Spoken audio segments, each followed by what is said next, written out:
অনেক দিন আগে সোনারপুর নামে এক সমৃদ্ধ রাজ্য ছিল।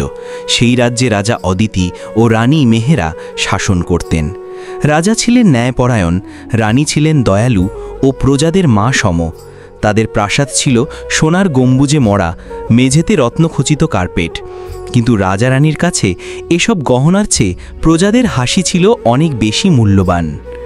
রাজ্যে প্রতি মাসে প্রজা দরবার বসত, যেখানে রাজারানী নিজের কানে মানুষের অভিযোগ ও অনুরোধ শুনতেন।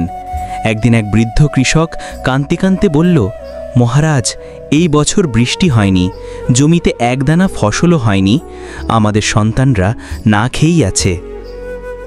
রাজা রানীর মন ভারী হয়ে গেল। কিন্তু বিপদ সেখানেই শেষ হলো না। কয়েকদিনের মধ্যেই খবর এলো পুরো রাজ্যে ভয়ঙ্কর খরা। নদীর জল শুকিয়ে গেছে, পুকুরে কাদা ছাড়া কিছু নেই। গুদামের খাবার দ্রুত ফুরিয়ে আসছে।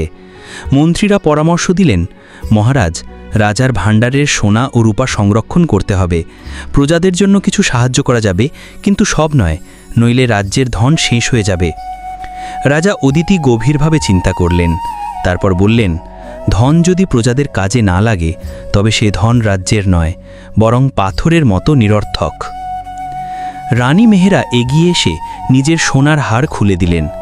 তারপর একে একে হাতের বালা, কানের দুল, মুকুট সব রাজগহনা খুলে রেখে বললেন, এই গহনাগুলো কেবল আমার সাজের জন্য নয়, আজ এগুলো হবে আমাদের প্রজাদের জীবনের বাচন স্বরূপ।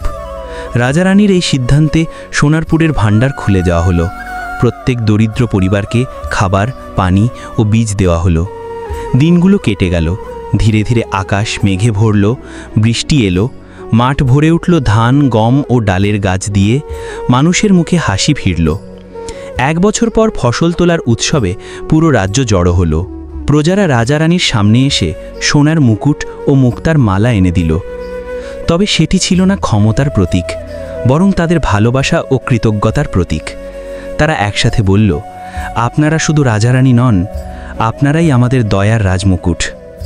রাজারানী হাসলেন, আর সেই দিন থেকে সোনারপুরের শাসনের মূলনীতি হয়ে গেল, রাজত্ব মানে শাসন নয়, সেবা। শিক্ষা: ক্ষমতা ও ধন একদিন শেষ হয়ে যায়, কিন্তু দয়া ও ভালোবাসা যুগ যুগ ধরে মানুষের হৃদয়ে বেঁচে থাকে।